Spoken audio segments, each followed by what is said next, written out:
ওবিসিদের জন্য 7 নাকি 17% সংরক্ষণ থাকবে সেই জট এখনো কাটেনি। হাইকোর্ট হয়ে মামলার জল গড়িয়েছে সুপ্রিম কোর্ট পর্যন্ত, যে কারণে উচ্চ মাধ্যমিকের ফল বেরোনোর 3 মাস পরেও রাজ্যের 450-র বেশি কলেজে শুরুই হয়নি ভর্তির প্রক্রিয়া। প্রবল অনিশ্চয়তার মুখে লক্ষ লক্ষ পড়ুয়া।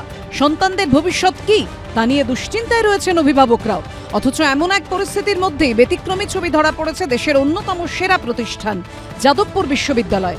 সেখানে সায়েন্স ও আর্টসে ভর্তি প্রক্রিয়া শেষ হয়ে ক্লাসও শুরু হয়ে গেছে, যাকে কার্যত মডেল বলা যেতে পারে। কিন্তু কোন ফর্মুলায় এটা সম্ভব হলো? জয়েন্ট এন্ট্রান্সের রেজাল্ট এখনো না বেরোনোর ফলে যাদবপুর বিশ্ববিদ্যালয়ের ইঞ্জিনিয়ারিং শাখায় এখনো ভর্তি প্রক্রিয়া শুরু করা যায়নি।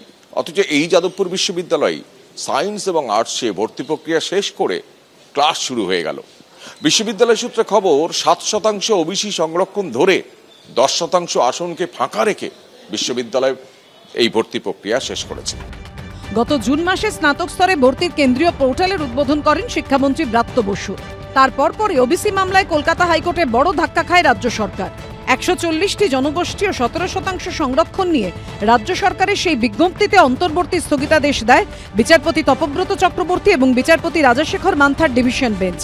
অন্যদিকে 19শে জুন সাব অ্যাসিস্ট্যান্ট ইঞ্জিনিয়ার নিয়োগ সংক্রান্ত মামলায় কলকাতা পুরসভার আইনজীবীকে উদ্দেশ্য করে কলকাতা হাইকোর্টের বিচারপতি কৌশিক চন্দ বলেন, কোনো নিয়োগ, কোনো ভর্তি অযথা বন্ধ রাখার প্রয়োজন নেই। ডিভিশন বেঞ্চ তার নির্দেশে স্পষ্ট করে বলেছে যে 66টি সম্প্রদায়কে নিয়ে এবং 7% সংরক্ষণ নীতি মেনে কাজ করুন। এই প্রেক্ষাপটে 2010 সালের আগের নিয়ম অনুযায়ী ওবিসিদের জন্য 7% সংরক্ষণ রেখে 90% আসনে সায়েন্স ও আর্টস বিভাগে ভর্তি প্রক্রিয়া শুরু করে দেয় যাদবপুর বিশ্ববিদ্যালয় কর্তৃপক্ষ। এমনকি 4 আগস্ট থেকে সায়েন্স এবং 11 আগস্ট থেকে আর্টস বিভাগের ক্লাসও শুরু হয়ে গেছে। তবে জয়েন্টের রেজাল্ট না বেরোনোয় ইঞ্জিনিয়ারিং বিভাগে ভর্তি প্রক্রিয়া শুরু করা যায়নি। আমরা নর্মাল গভর্নমেন্ট অর্ডার মেনেই ভর্তি করি। ওবিসির ক্ষেত্রে আমরা যেটা কম্বাইন্ড 7% যেটা রায় ছিল হাইকোর্টের, সেইটা বেসিসে আমরা ভর্তি করেছি।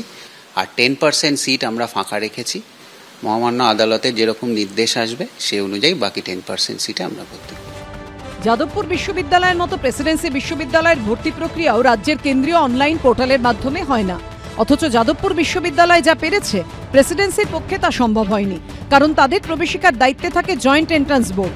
কিন্তু ওবিসি জটের কারণে প্রবেশিকার ফল বেরোয়নি। এই প্রেক্ষাপটে জয়েন্ট এন্ট্রান্স বোর্ডের অধীনে থাকতে না চেয়ে উপাচার্যকে চিঠি লিখেছেন বিশ্ববিদ্যালয়ের অধ্যাপকদের একাংশ।